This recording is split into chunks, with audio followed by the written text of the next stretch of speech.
आज आपण मस्त अशी खूपच सुंदर अशी चमचमीत पालक पनीरची भाजी तयार करणार आहोत।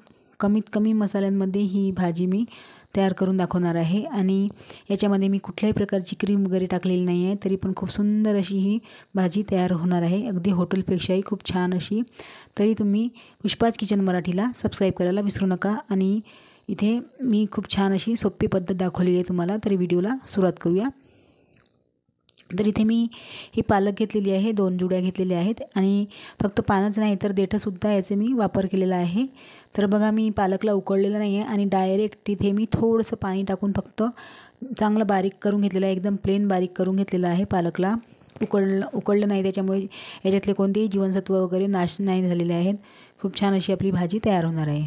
तर इथे मी कढईमध्ये तेल घालून घेतलेलं आहे आणि इथे कांदे जे आहेत ते बारीक चिरून घेतलेले आहेत। 3 ते 4 मोठे मोठे कांदे घेतलेले आहे आणि बारीक चिरून घेतलेले आहेत आणि यांना चांगलं असं होऊ द्यायचं आहे, कांद्यांना चांगलं लालसर होऊ द्यायचं आहे। तर तिकडे कांदे होत आहेत तोपर्यंत आपण इथे पनीरला थोडंसं शॅलो फ्राय करून घ्यायचं आहे। इथे नॉनस्टिकच्या एका पॅनमध्ये मी थोडंसं तेल घातलेलं आहे, कारण माझ्याकडे इथे कच्चं पनीर हे कोणीच खात नाही, त्याच्यामुळे मला थोडंसं तरी इथे फ्राय करावं लागतं। तर मी फक्त थोडंसं शॅलो फ्राय करून घेत आहे आणि इथे मी तिखट, हळद आणि थोडंसं चवीला मीठ घालत आहे। थोडं थोडं घालायचं आहे, तिखट मीठ वगैरे जास्त घालायचं नाही आहे। अगदी चव छान लागते याला, छान असं याच्यामध्ये मुरून जातं तिखट मीठ आणि टेस्टसुद्धा भाजीमध्ये खूप छान लागते पनीरची। तुम्हाला कच्चं आवडत असेल तर कच्चंसुद्धा टाकू शकता, पण मी कच्चं पनीर नाही वापरत, कारण घरी सगळ्यांना ज्याप्रमाणे आवडते त्याप्रमाणेच आपल्याला करावं लागते इथे भाजी। तर बघा इकडे कांदेसुद्धा झालेले आहेत छान आणि पनीरसुद्धा झालेलं आहे। तर इथे कांदे झाल्यानंतर मी आलं, लसूण, जिरं, धने आणि इथे एक मोठी विलायची टाकली होती आणि थोडीशी कलमी टाकली होती, त्याचं वाटण तयार करून घेतलेलं आहे। आणि हे वाटण जे आहे ते तेलामध्ये छान असं होऊ द्यायचं आहे, 2 मिनिट चांगलं ते तयार करून म्हणजे तळून घ्यायचं आहे तेलामध्ये। आणि एका टमाटरची इथे प्युरी तयार केली होती मी, तीसुद्धा छान अशी तेलामध्ये होऊ दिलेली आहे। बघा तेल सुटलं आहे छान असं प्युरीला, बघा प्युरी टाकल्यानंतर आणि थोडीशी कसुरी मेथी टाकलेली आहे, कसुरी मेथीने छान चव येते। तर हे चांगलं मिश्रण आपलं इथे तेल सुटलेलं आहे, बघा टमाटर वगैरे झालेले आहे सर्व। आता इथे तिखट, थोडीशी हळद टाकायची आहे आणि मीठ टाकलेलं आहे आणि इथे फक्त मी सावजी मसाल्याचा वापर केलेला आहे, जो माझा घरगुती मसाला आहे आणि माझ्या चॅनलवर याचा व्हिडिओसुद्धा आहे आणि बराच रिस्पॉन्स आलेला आहे माझ्या व्हिडिओला आणि नेहमी येतच असतो। तर मी तुम्हाला या व्हिडिओच्या डिस्क्रिप्शनमध्ये लिंक देईन, तुम्ही नक्की चेक करू शकता। आणि आता हे सगळं साहित्य टाकल्यानंतर इथे मी जी वाटलेली इथे पालकाची प्युरी आहे तीसुद्धा टाकून घेत आहे आणि थोडंसं फक्त मिक्सरचं भांडं धुवायला म्हणून इथे थोडंसं पाणी टाकलेलं आहे, अगदी अर्धी वाटीपेक्षा जास्त नाही आहे पाणी, थोडंसंच टाकलेलं आहे। बघा हिरवी कंच अशी दिसत आहे ग्रेव्ही बिलकुल, पण शिजल्यानंतर थोडासा कलर चेंज होतो।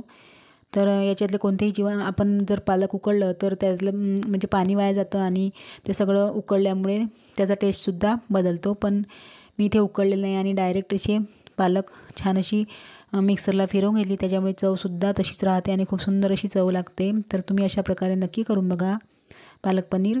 तर 2 उकळ्या इथे छान आलेल्या आहे, 5 ते 10 मिनिट मी शिजू दिलेलं आहे, कच्चं होतं त्याच्यामुळे पालकची भाजी।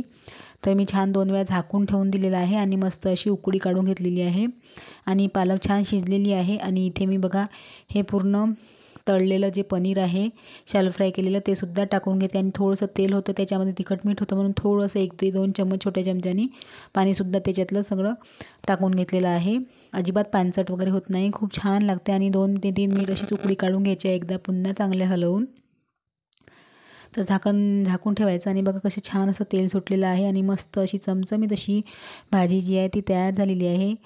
पण अजून थोडंसं इथे आपल्याला एक तडका लावायचा आहे, तरी मी इथे फक्त तडका पॅनमध्ये जास्त काहीच टाकत नाही, फक्त इथे मी वाळल्या मिरच्यांचा तडका लावत आहे, त्याच्यामुळे खूप सुंदर अशी टेस्ट येणार आहे भाजीला। बघा जास्त तेल नाही टाकलेलं आहे अजिबात आणि तेल चांगलं झाल्यानंतर मी इथे फक्त मिरच्या इथे टाकून घेतलेल्या आहे आणि असा कडकडीत जो तडका आहे तो इथे टाकून द्यायचा आहे या भाजीवर, बघा त्याच्यामुळे खूप सुंदर अशी चव येणार आहे भाजीला आणि तेलसुद्धा असं दिसते मस्त, बघा किती सुंदर अशी आपली पालक पनीरची भाजी झालेली आहे आणि थोडंसं कोथिंबीर टाकून घेते आहे. हॉटेलपेक्षाही खूप सुंदर अशी चव येते.